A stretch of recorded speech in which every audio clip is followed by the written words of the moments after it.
Hello future doctors, welcome to Elegant Electronics. ಈಗಾಗಲೇ ನಿಮಗೆ ಗೊತ್ತಾಗಿದೆ 450 ಮೆಡಿಕಲ್ ಸೀಟ್ಸು ಕರ್ನಾಟಕದಲ್ಲಿ ಜಾಸ್ತಿ ಆಗಿದೆ. Out of 450, 400 are in government medical colleges.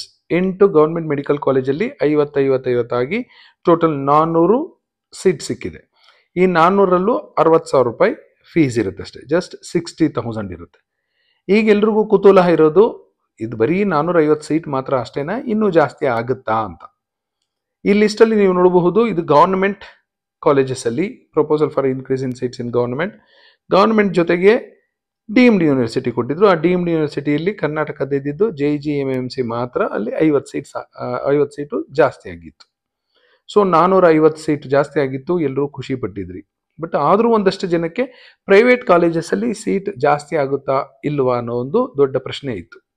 ಖಂಡಿತ ಪ್ರೈವೇಟ್ ಮೆಡಿಕಲ್ ಕಾಲೇಜಸ್ ಅಲ್ಲೂ ಸಹ ಸೀಟ್ಸ್ ಜಾಸ್ತಿ ಆಗುತ್ತೆ. ಸೊ ನೆಕ್ಸ್ಟ್ ಕ್ವಶನ್ ಬರೋದು, ಪ್ರೈವೇಟ್ ಮೆಡಿಕಲ್ ಕಾಲೇಜಲ್ಲಿ ಜಾಸ್ತಿ ಆಗೋಗಿದ್ರೆ ಈ ಲಿಸ್ಟಲ್ಲಿ ಯಾಕಿಲ್ಲ ಅಂತ. ಈ ಲಿಸ್ಟ್ ಕೊಟ್ಟಿರೋದು MCC ಅವರು, ಈ ಲಿಸ್ಟ್ ಕೊಟ್ಟಿರೋದು ಮೆಡಿಕಲ್ ಕೌನ್ಸಿಲಿಂಗ್ ಕಮಿಟಿಯವರು. ಮೆಡಿಕಲ್ ಕೌನ್ಸಿಲಿಂಗ್ ಕಮಿಟಿಯಿಂದ ಕೌನ್ಸಿಲಿಂಗ್ ಆಗೋದು ಗವರ್ನಮೆಂಟ್ ಮೆಡಿಕಲ್ ಕಾಲೇಜಸ್ ಅಲ್ಲಿ ಹಾಗೂ ಡೀಮ್ಡ್ ಯೂನಿವರ್ಸಿಟಿ ಕಾಲೇಜಸ್ ಅಲ್ಲಿ ಮಾತ್ರ.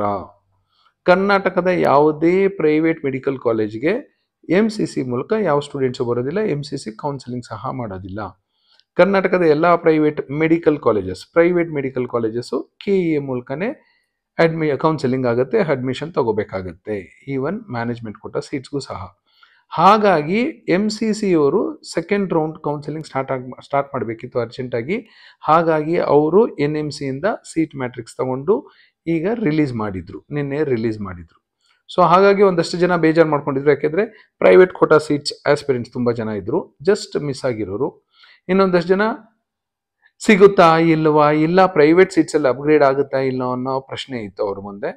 ಸೊ ಪ್ರೈವೇಟ್ ಕಾಲೇಜಸ್ಸಲ್ಲೂ ಸಹ ಒಂದಷ್ಟು ಸೀಟ್ಸ್ ಜಾಸ್ತಿ ಆದರೆ ನಿಮಗೆ ಅಪ್ಗ್ರೇಡ್ ಆಗೋ ಎಲ್ಲ ಸಾಧ್ಯತೆಗಳು ಇರುತ್ತೆ. ನೆಕ್ಸ್ಟ್ ಕ್ವಶನ್ ಬರೋದು, ರೌಂಡ್ 2ಗೆ ಜಾಸ್ತಿ ಆಗಿ ಆ ಸೀಟ್ಸ್ ಇನ್ಕ್ಲೂಡ್ ಆಗುತ್ತಾ ಇಲ್ಲ ಮಾಪಪ್ಗೆ ಹೋಗುತ್ತಾ ಅಂತ. ಆದಷ್ಟು ಪ್ರಯತ್ನ ಪಡ್ತಾರೆ ರೌಂಡ್ 2ಗೆ ಇನ್ಕ್ಲೂಡ್ ಮಾಡ್ಕೊಳ್ಳೋದಕ್ಕೆ. ಆಗಲೇ ಇಲ್ಲ ಅಂದರೆ ಏನು ಮಾಡೋಕ್ಕಾಗೋದಿಲ್ಲ, ಮಾಪಪ್ಗೆ ಹೋಗುತ್ತೆ. ಹಿಂದಿನ ವರ್ಷ ಕಿಮ್ಸಲ್ಲಿ 100 ಸೀಟ್ ಜಾಸ್ತಿ ಆಗಿತ್ತು ಮಾಪಪ್ ರೌಂಡ್ ಟೈಮಲ್ಲಿ.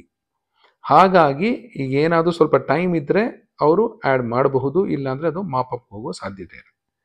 ಇನ್ನು ಮುಂದಿನ ಪ್ರಶ್ನೆ, ಎಷ್ಟು ಸೀಟ್ ಜಾಸ್ತಿ ಆಗಬಹುದು ಅಂತ.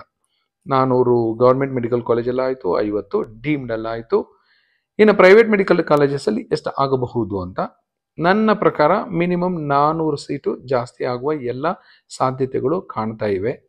ಸೊ 400 ಸೀಟು ಜಾಸ್ತಿ ಆದರೆ 400 ಗೌರ್ಮೆಂಟು, 400 ಪ್ರೈವೇಟು, 50 ಡೀಮ್ಡ್ ಆಗುತ್ತೆ, 850 ಸೀಟು ಕರ್ನಾಟಕದಲ್ಲಿ ಜಾಸ್ತಿ ಆಗುತ್ತೆ. ಕಟ್ ಆಫು ಸಹ ಒಂದಷ್ಟು ಡ್ರಾಪ್ ಅಂತೂ ಖಂಡಿತ ಆಗುತ್ತೆ. ಮುಂದಿನ ಪ್ರಶ್ನೆ ನೀವು ಕೇಳೋದು, ಎಷ್ಟು ಕಟ್ ಆಫ್ ಡ್ರಾಪ್ ಆಗುತ್ತೆ, ಯಾವ ಕ್ಯಾಟಗರಿಲಿ ಎಷ್ಟು ಕಟ್ ಆಫ್ ಡ್ರಾಪ್ ಆಗುತ್ತೆ ಅಂತ. ಖಂಡಿತ ನನ್ನ ಕೈಲಿ ಪ್ರಿಡಿಕ್ಟ್ ಮಾಡೋದಕ್ಕೆ ಆಗೋದಿಲ್ಲ. ನಾನು ಪ್ರಿಡಿಕ್ಟ್ ಮಾಡಿದ್ರೂ ಅದು ಸುಳ್ಳಾಗ್ಬಿಡುತ್ತೆ, ಹಾಗಾಗಿ ನಾನೇನು ಪ್ರಿಡಿಕ್ಟ್ ಮಾಡೋದಿಲ್ಲ. ಖಂಡಿತ ಡ್ರಾಪ್ ಆಗುತ್ತೆ. ಸೊ ಬಾರ್ಡ್ರಲ್ಲಿ ಇರೋರಿಗೆ, ಯಾರು ಜಸ್ಟ್ ಮಿಸ್ ಆಗಿರುತ್ತಲ್ಲ ಅವ್ರಿಗೆಲ್ಲ ಖಂಡಿತ ಸೀಟ್ ಸಿಗುತ್ತೆ. ಇನ್ನು ಅಪ್ಗ್ರೇಡೇಷನ್ನು, ನಿಮ್ಮ ಆಪ್ಷನ್ ಎಂಟ್ರಿ ಏನಾದರೂ ಸರಿ ಇದ್ದರೆ ಖಂಡಿತ ಅಪ್ಗ್ರೇಡ್ ಆಗುತ್ತೆ.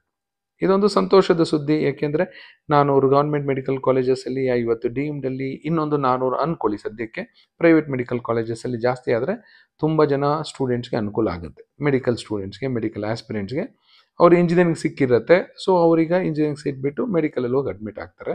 ಸೊ ಇಂಜಿನಿಯರಿಂಗಲ್ಲಿ ನಿಮ್ಗೆ 400, 500, 700, 800 ಜನ ಏನಾದರೂ ಬಿಟ್ಟು ಮೆಡಿಕಲ್ಗೆ ಹೋಗಾಗಿದ್ರೆ ಇಂಜಿನಿಯರಿಂಗಲ್ಲೂ ಸಹ ಕಟ್ ಆಫು ಡ್ರಾಪ್ ಆಗುತ್ತೆ. ಸೊ ನಿಮಗೂ ಸಹ, ಇಂಜಿನಿಯರಿಂಗ್ ಆಸ್ಪಿರೆಂಟ್ಸ್ಗೂ ಸಹ ಒಳ್ಳೊಳ್ಳೆ ಸೀಟ್ಸು ಸಿಗುವ ಎಲ್ಲ ಸಾಧ್ಯತೆಗಳಿವೆ. ಈ ದಿನದ ಮಟ್ಟಿಗೆ ಇದೊಂದು ಸಂತೋಷದ ಸುದ್ದಿ ಹಂಚ್ಕೊಳ್ಳೋಣ ಅಂದ್ಕೊಂಡಿದ್ದೆ.